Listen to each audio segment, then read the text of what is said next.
Mo, ikaw. Baka malaki yung mata ko.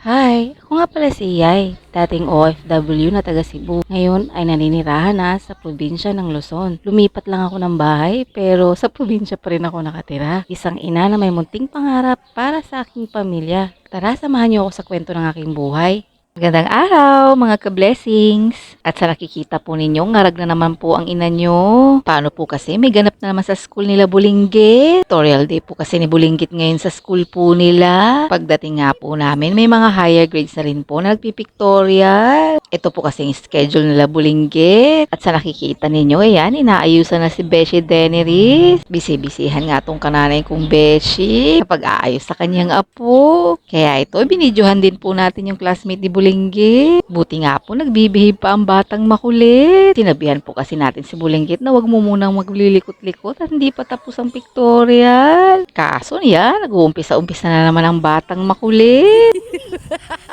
Kailangan po kasi mag-behave sila para hindi magalaw-galaw yung mga makeup at mga costume po nila. Kaya ito, taga-rescue na lang kami mga kananay para sawayin to mga Bulinggit po namin. Kaya wag na kayo magtaka kung bakit nangangarag ang itsura ng kananay nyo.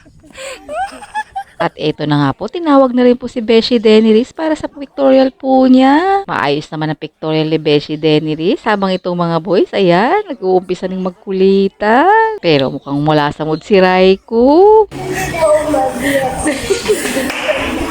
Mo, ikaw. Baka malaki yung mata ko.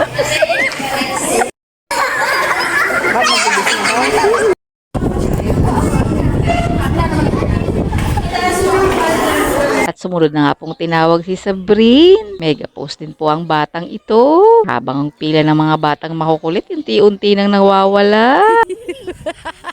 Kaya andito lang po tayo sa tabi at nag-aalala. Baka san-san pumunta ang batang makulit. Pero habang nagpipictorial ang mga bata, yun yung mga kananay ko, nagsichismisa na rin. At eto na nga po, tinawag na rin po ang batang makulit para sa pictorial niya. Ina-assist na nga ni teacher kung anong pose ang gagawin ng batang makulit. Pero natatawa na lang talaga si teacher, hindi naman sumusunod talaga ang batang makulit.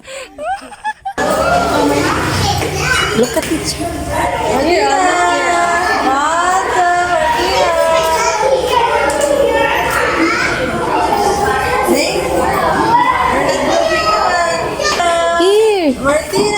O, di ba? Sa nakikita ninyo, hirap na hirap ang batang makulit sumunod sa mga matitinong pose. Paano ba naman kasi itong batang makulit na to? Hindi mo to maiaasahan sa mga ganung pose. Paano ba naman kasi itong si Bulinggit na to? Gusto niya yung wacky na picture, hindi po ganito.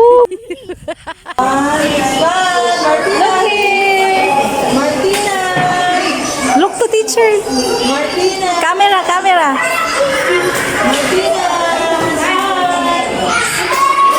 O, di ba? Tignan nyo naman yung itsura ni Bulinggit. Kaya tagal-tagal po naming natapos sa kanya.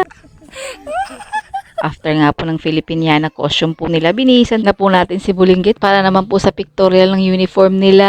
At habang binibihisan na nga natin, ayan, nangungulit na naman ang batang makulit. Sabi sa inyo, limited time lang po talaga ang pagkakabihib nitong batang na to. Kaya yan, kahit hindi pa tayo tapos, gusto na po talagang umalis agad. Pero after nga ng first pictorial niya, ayan, nagutom na naman ang batang makulit. Kaya ito, pinalabas po muna natin at pinakain. Baka sakasakaling mag-behave naman kahit konti. Buti na nga rin, napangiti rin natin ng ganito.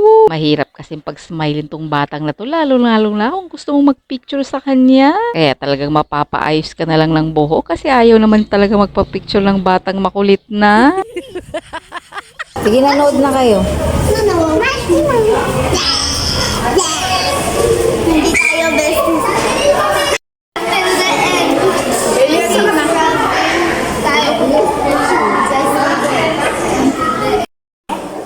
Habang nagkukulitan nga mga bata, ayan, pinagtatawag na rin po ulit sila para naman sa class picture po nila. Medyo natagalan nga lang po sila ng kote dito at ang hirap po nilang pasunurin, lalo na si Bulinggit. Tawang-tawa na nga lang po mga kananay ko at nagwawaki face na ba po si Bulinggit.